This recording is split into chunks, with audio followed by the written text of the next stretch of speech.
Mickey 17 is directed by Bong Joon-ho and is written by him as well, starring Robert Pattinson. Mickey 17, known as an expendable, goes on a dangerous journey to colonize an ice planet. Bong Joon-ho is a director that I have been very much interested in for a while now. Okja was really good. I really like Snowpiercer. Parasite is fantastic. And now we have Mickey 17 based on a book, and it was actually not as good as his other films. It is probably one of my least favorite of Bong Joon-ho's movies, but that is kind of impressive as well, and I still had a really good time. And he's been making movies for a while now. For this to be one of his least impressive films and still being as impressive as it is a testament to how brilliant of a filmmaker Bong Joon-ho is. He's not a perfect one, he's proven that with this movie, but he is still a really ambitious one and one to look forward to whenever he comes out with a new project. The selling point of this film being the double Robert Pattinson's is one of my favorite aspects of this film. Robert Pattinson was able to portray Mickey 17 and Mickey 18 like two completely different people. There are times in the film where I don't know that these are supposed to be separate entities, but they are, kind of. They are the same, but different. Their personalities are different, but they inhabit the same body and have the same mind and wants.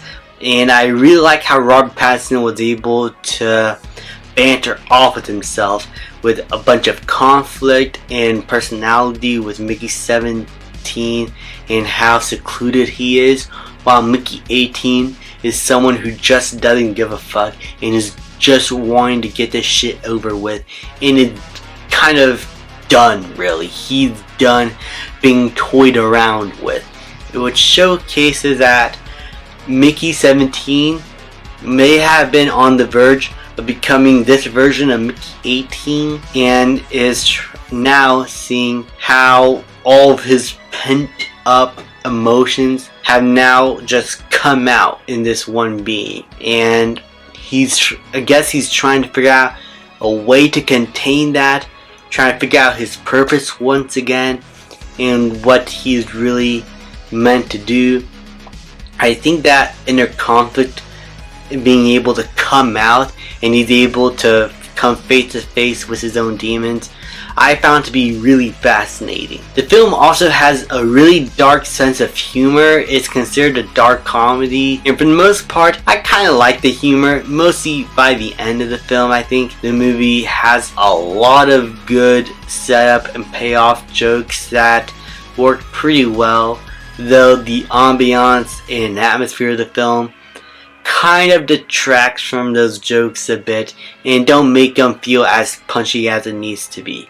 I feel like with a movie and an idea crazy as this, and with characters as cartoonish as the villains are, the look of the film and the atmosphere needs to be a little bit more insanity, like crazy. Just have things be bombastic, and things do get bombastic, but the movie has kind of a secluded tone to it, while the actors and the cinematography are having like a different personality here and there. It's like a lot of aspects of this film are trying to take over, and at times it just feels very messy. And that's probably my biggest problem with this film, that sometimes it can be a bit of a mess. There are allegories, especially with the villains and how Mark Ruffalo is like this Trump allegory, and it's a little bit too on the nose, and Mark Ruffalo is a bit too over the top for me, but it's there and it's something to look at and I guess discuss about.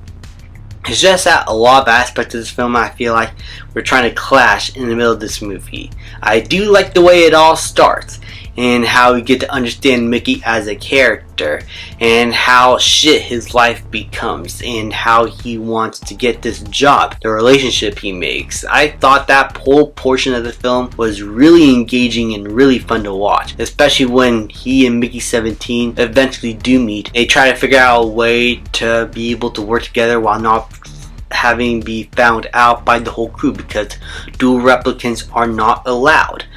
And it was a really interesting dynamic there. And the ending of the film, I thought, was able to bring everything full circle in a nice close, have a bit of a cautionary tale at the end, and it was able to make the whole film overall feel satisfying and worth your watch. But I feel like a lot of the allegories are a bit too on the nose. In the middle portion of the film, it suffered from a bit of an identity crisis, where so many aspects of the movie, like cinematography, the acting, the art design, and the direction also by Bong Joon-ho, just did not really mesh all that well, and it did not know what it wanted to accomplish at times. And especially with the villain characters being a bit too over the top, it just made that whole second act kind of feel like a bit of a chore, honestly.